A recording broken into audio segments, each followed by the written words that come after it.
jsi měla 9. To jsme si psali, že?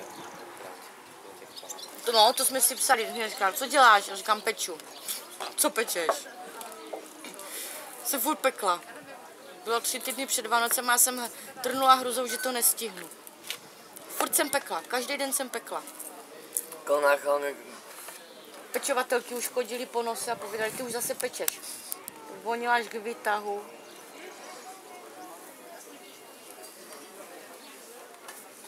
No ale jsem rád, že můžu na tu školu chodit. Na tu speciální. Buď rád. Tam je ten výtah a to někoho hodně ulevilo. To buď rád.